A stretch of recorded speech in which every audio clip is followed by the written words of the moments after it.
नमस्कार, मैं अशोक कुमार पांडे और स्वागत है आपका टीसीएच पर। चुनाव का एक चरण हो चुका है और उस चरण में 102 सीटों पर केवल मतदान हुआ था, लेकिन उस चरण के बाद ऐसा लगता है कि मोदी जी के चरण जो हैं वो डगमगाने लगे हैं, डेस्परेट नजर आ रहे हैं, कुछ भी बोल रहे हैं। आप उनका ट्विटर हैंडल देख लीजिए, आप उनके भाषणों के क्लिप्स सुन लीजिए, ऐसा लगता है कि बिल्कुल डेस्परेशन में उनके समझ में नहीं आ रहा है क्या बोलते जाए।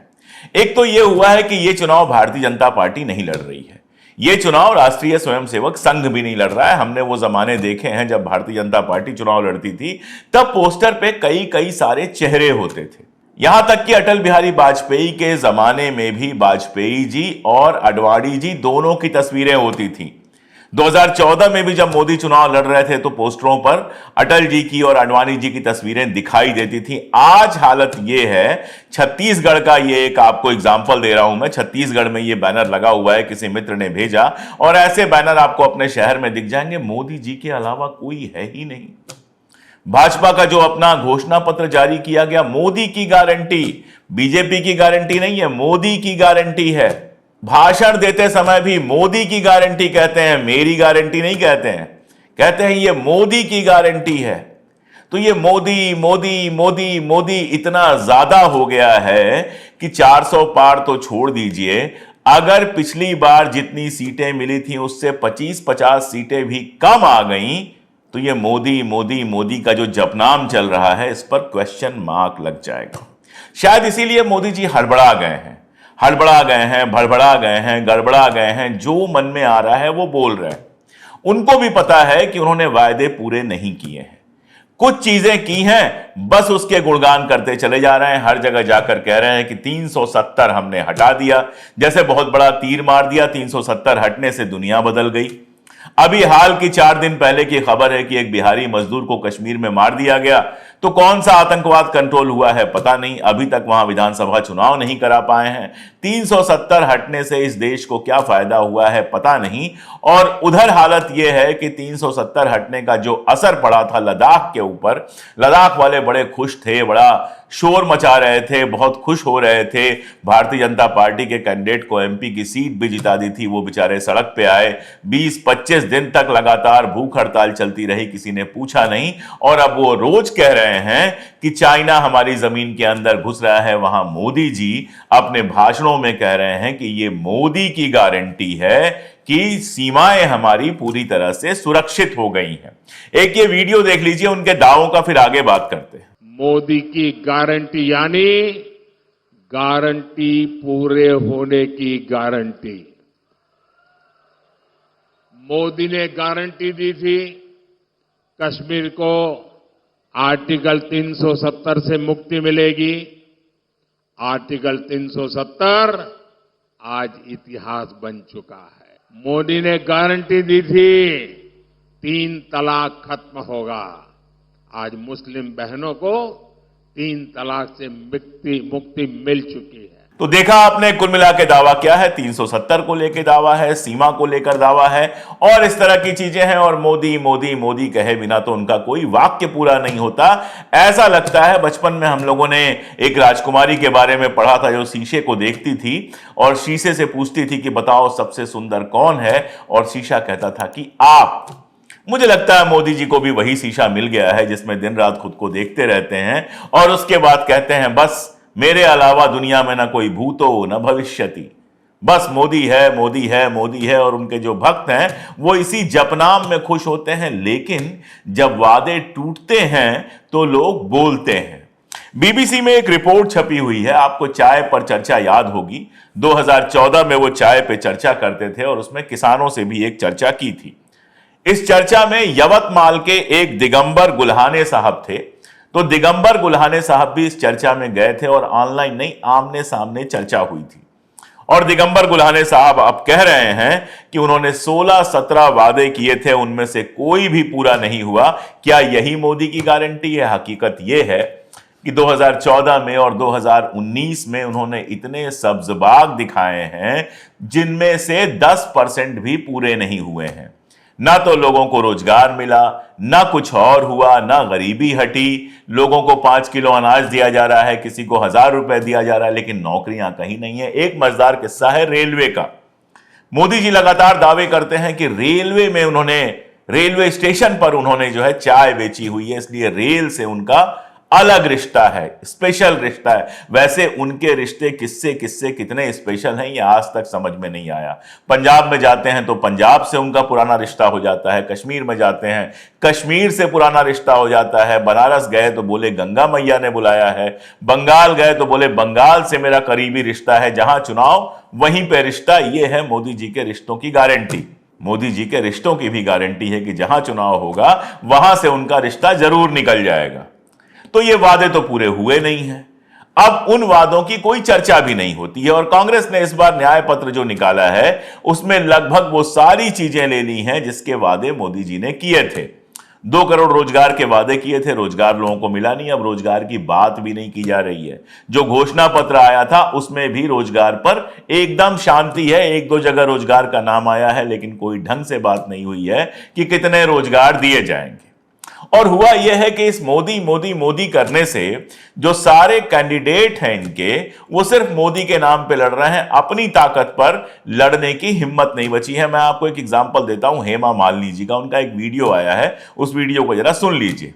भरोसा है क्योंकि मैंने बहुत अच्छा काम किया है and people are very happy with me. So many roads and so many things I have done which I just don't recognize right now. I don't remember much, but बहुत सारे काम किए हैं। तो एक सांसद, 2 बार की सांसद कह रही है मैंने बहुत सारे काम किए हैं, लेकिन कौन से काम किए हैं ये मुझे याद नहीं है। अब इससे मजेदार क्या हो सकता है कि एक सांसद को याद नहीं है कि उन्होंने कौन से काम किए हैं और चुनाव लड़ने गई हैं। ये सारा कुछ इसलिए है कि पता है कि वोट तो मोदी के नाम पे मिलना है। ऐसे ही आपने महेश शर्मा को देखा था, पहले लोकसभा चुनाव में जब ये जीते थे लोग, इनकी सरकार बनी थी तो महेश शर्मा मंत्री बने थे, कल्चर के मिनिस्टर बने थे। एक बहुत बड़ा हॉस्पिटल है उनके पास, वो भी अपने चुनाव में, वो वीडियो तो मैं यहां दिखाऊंगा नहीं, लेकिन वो भी अपने चुनाव में कहते हैं कि जो मोदी योगी का नहीं हुआ वो अपने बाप का भी नहीं होगा, क्योंकि जानते हैं कि मोदी योगी के नाम पर वोट मिल गया तो मिल गया, अदरवाइज मिलने वाला नहीं है। तो इन सारी चीजों ने मोदी जी को डेस्परेट कर दिया है। एक बयान उन्होंने दिया, और बड़ा मजेदार बयान दिया, कि इस चुनाव के बाद जो इंडिया गठबंधन है उसके नेता एक दूसरे के कपड़े फाड़ने वाले हैं। अब ये सवाल तो आप छोड़ ही दीजिए कि ये बयान एक प्रधानमंत्री के मुंह से शोभा देता है कि नहीं, क्योंकि उनके बयानात, प्रधानमंत्री तो छोड़ दीजिए, कई बार आम आदमी के मुंह से भी शोभा नहीं देने लायक होते हैं। लेकिन इसके पीछे असल डर मोदी जी का यह है कि अगर इस चुनाव में इंडिया गठबंधन ने अच्छा प्रदर्शन किया और इनकी सीटें 250-275 तक भी पहुंची, सरकार बन भी गई, तो भी मोदी के नाम पर चुनाव जीत सकते हैं। ये वाला जो भरम है वो अगर टूट गया तो इनके नेता ही इनका क्या हाल करेंगे ये कोई नहीं जानता है। हमने दुनिया भर में देखा है, एक से एक तानाशाह देखा है। मिसोलिनी को हमने देखा है जिसका ऐसा जलवा था कि कोई उसके खिलाफ नहीं बोलता था, और जरा सी हवा बदली तो एक आदमी उसके साथ खड़े होने को तैयार नहीं था। यह होता है जब आप अत्यंत ताकतवर होने की एक्टिंग करते हैं या फिर दुनिया को दिखाते हैं आप बेहद ताकतवर हैं, तो आपकी एक कमजोरी के बाद दुनिया आपको किनारे लगा देती है। यही डर है कि मोदी जी कुछ भी बोल रहे हैं कि दिल्ली में जो गांधी परिवार है वही कांग्रेस को वोट नहीं दे पाएगा। हुआ यह है कि जो गठबंधन हुआ है आप और कांग्रेस के बीच में, उसमें नई दिल्ली की सीट आपको गई है। नई दिल्ली में ही रहते हैं राहुल गांधी और प्रियंका गांधी, और साथ में नई दिल्ली में ही रहता है गांधी परिवार, राहुल गांधी, प्रियंका गांधी, सोनिया गांधी, ये सारे लोग नई दिल्ली में रहते हैं। 2 लोगों को सरकारी कोठी मिली हुई है, तीसरी सरकारी कोठी में नहीं है, क्योंकि वो किसी पद पर नहीं है, उनको कोठी से हटा दिया गया था। तो इनको ये लगता है, मोदी जी कहना ये चाह रहे हैं कि कांग्रेस के लोगों को आपको वोट देना पड़ेगा। अरे भाई, गठबंधन हुआ है, गठबंधन होगा तो आप वाले कांग्रेस को वोट देंगे, कांग्रेस वाले आपको वोट देंगे, सपा वाले कांग्रेस को वोट देंगे, कांग्रेस वाले सपा को वोट देंगे। और यही तो है जिससे आप डर रहे हैं। यही बात तो है कि आपके खिलाफ जो तमाम सारा चुनाव बिखर जाता था, जो मोदी विरोधी वोट बिखर जाता था, इस बार इंडिया गठबंधन बनने से उसके बिखरने की संभावना कम हो गई है। इसीलिए तो आप डरे हुए हैं, इसीलिए तो आप बयान दे रहे हैं कि वायनाड से भी राहुल गांधी भाग जाएंगे। अब कोई आपसे कहे कि आप भी तो गुजरात से भाग गए, बनारस से जाकर चुनाव लड़ते हैं, आप भी तो गुजरात से चुनाव लड़ते नहीं है, बनारस से जाकर चुनाव लड़ते हैं। तो इस तरह की बातें जब वो कर रहे हैं तो वो इसलिए कर रहे हैं कि उनके पास कहने के लिए कुछ बचा नहीं। और आरोप जबरदस्त हैं, करप्शन की बात करते हैं, सारे करप्ट लोगों को उन्होंने अपने अंदर ले लिया है।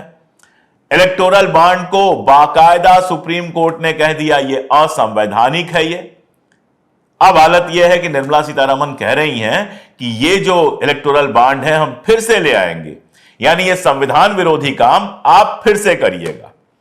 अब इसमें नया कुछ है नहीं, संविधान विरोधी तो छोड़ दीजिए, आपके सांसद जो सांसद का चुनाव लड़ रहे हैं वो तो खुलेआम कह रहे हैं कि हम संविधान बदल देंगे। लेकिन ये संविधान बदल देने का असर ये हुआ है कि दलितों को ये लगने लगा है कि अगर संविधान बदला तो आरक्षण हटा दिया जाएगा। वैसे भी आरएसएस हमेशा से आरक्षण के खिलाफ रहा है। आप अगर 1947, 48, 49, 50 के उन लोगों के बयानात देख लेंगे, अगर उनका लिखा हुआ पढ़ लेंगे तो वो सीधे सीधे आरक्षण की व्यवस्था के खिलाफ थे, हमारे संविधान के खिलाफ थे, मनुस्मृति लागू करने की बात कर रहे थे। ये सारा कुछ इतिहास में मैं आपको कई बार बता चुका हूं। तो ये जो संविधान बदलने का हल्ला हुआ है, ये हल्ला दलितों में, पिछड़ों में, आदिवासियों में ये संदेश लेके गया है कि भाजपा का अगर संविधान बदल देती है तो आरक्षण खत्म हो जाएगा।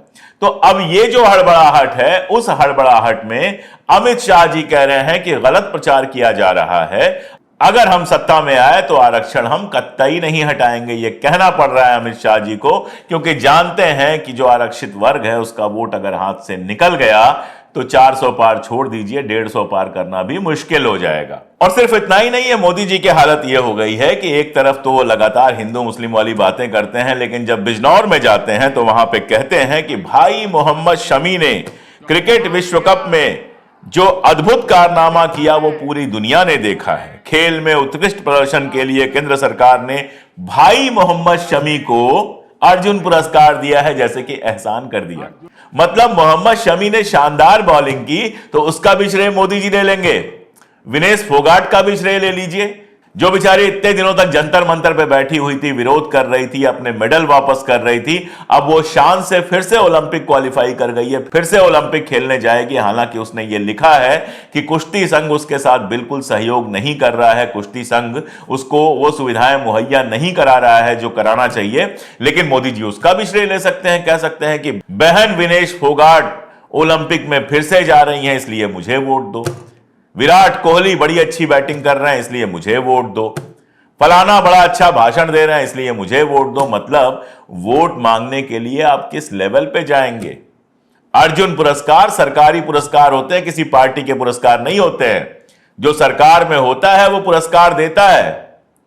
सचिन तेंदुलकर को भी पुरस्कार मिला है, तमाम सारे लोगों को पुरस्कार मिला है, और दूसरी सरकारों के समय मिला है। उन्होंने कभी अर्जुन पुरस्कार को सामने दिखाकर वोट नहीं मांगा। लेकिन मोदी जी का डेस्परेशन आप देखिए कि अब वो चूंकि मोहम्मद शमी मुसलमान हैं, उनको अर्जुन पुरस्कार मिला तो उनको भाई कह के बुलाया जा रहा है और मुसलमानों से कहा जा रहा है लो तुम्हारे साथ हमने एहसान कर दिया।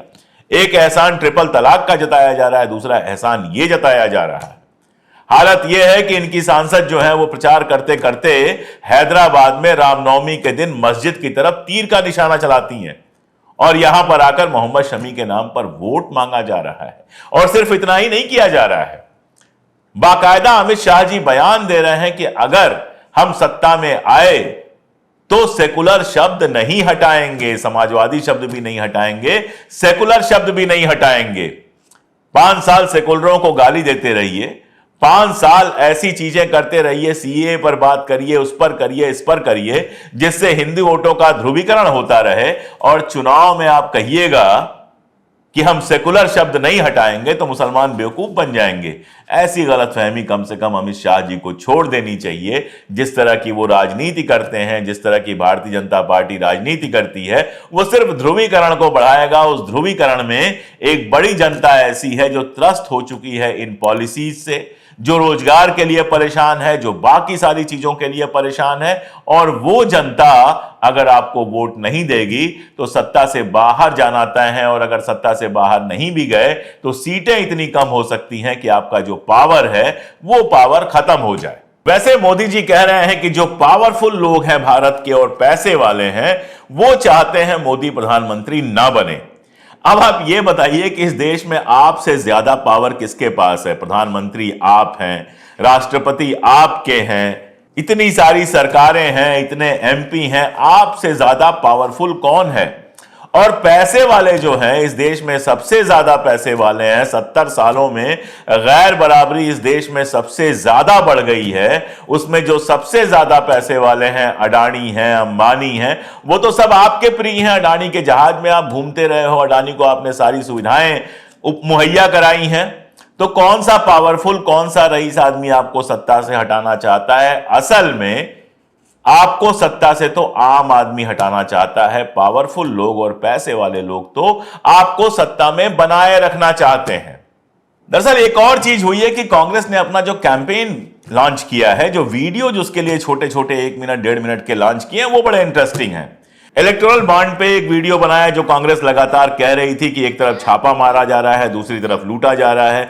राहुल गांधी कह रहे हैं कि एक्सटॉर्शन का सबसे बड़ा ये रैकेट है। एक्सटॉर्शन का मतलब होता है वसूली, यानी आपने एक तरफ से दबाव बनाया, आपने एक तरफ से ईडी भेजी, इनकम टैक्स भेजा, और जब बंदा डर गया तो उससे कहा इलेक्टोरल बॉन्ड खरीदो।